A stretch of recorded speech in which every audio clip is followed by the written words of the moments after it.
Hey everyone, it's XO Man. First, I apologize for hiding the windows of my soul, as my grandmother used to call these.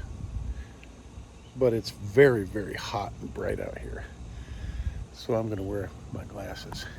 All right, so as promised, I wanted to talk to you about saving a lot of money on home cooling. I recently did a video about putting an attic vent in, or a roof vent on my house. You might be able to see it right up there. See it right up there? Yeah.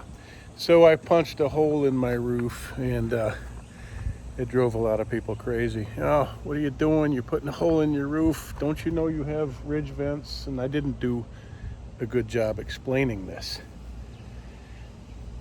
Technically, there is a ridge cap on there that is supposed to function as a ridge vent.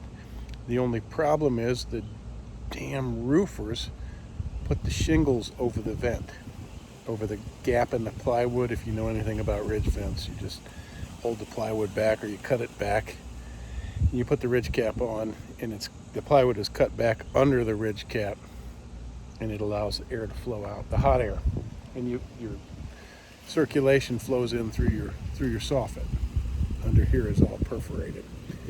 Anyhow, as I said, the roofers roofed over the ridge, and I didn't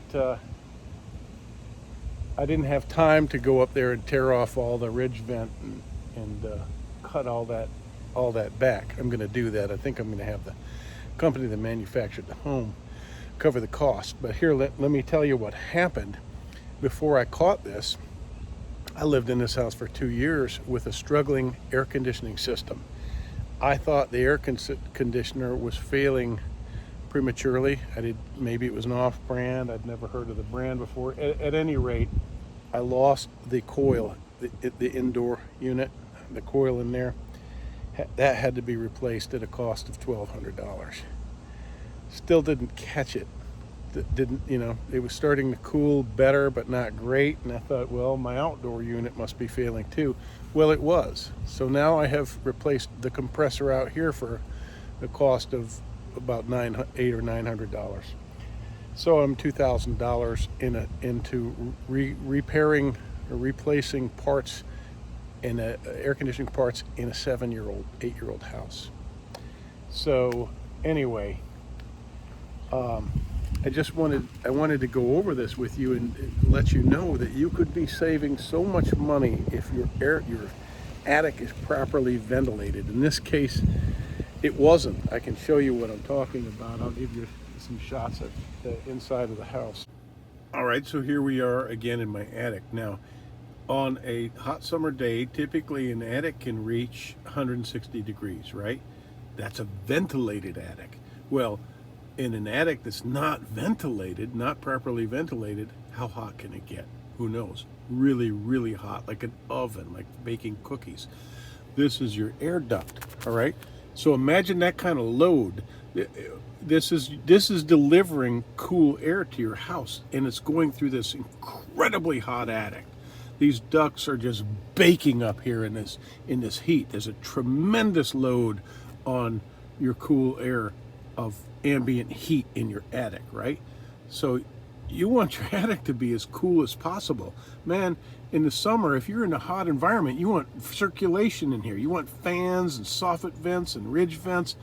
You want it all. Gable vents, in my opinion, right? You want it properly ventilated. You don't want all of the ductwork in this type of house where you have the duct run through your attic is just going through heat. And that's not efficient. You gotta ventilate your attic. Not like this. This is not right. Also, don't forget to inspect your insulation. This is not good. Not right.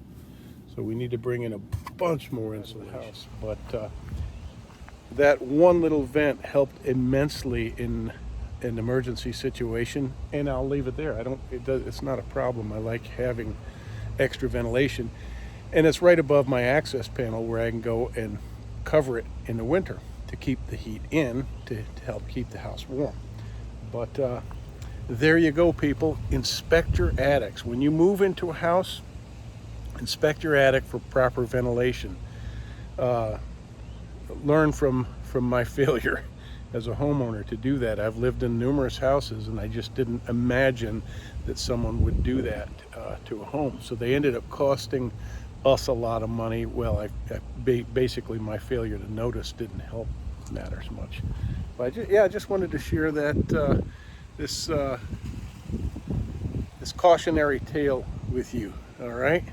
So inspect your attics, and while you're at it, inspect your roof. When I went up, I had some wind damage up on my roof, and I went up and inspected the back side and noticed some of my shingles are bare up there. Also noticed that the roofers had left nails under shingles. That's right, they shingled over nails that they dropped and then walked on them. So I found a couple of nails laying down sideways, sticking halfway up through shingles. Not a good situation. So, like I say, you want to inspect the extremities of your home, and if you are buying a home, I would really, really urge you to hire a home inspector. I hired one here, and he didn't help me out in this case, but they will catch things for you that you might not know if you're not a builder or in the trades. All right, that's about all I had to say. Thank you for watching, everybody, and happy cooling.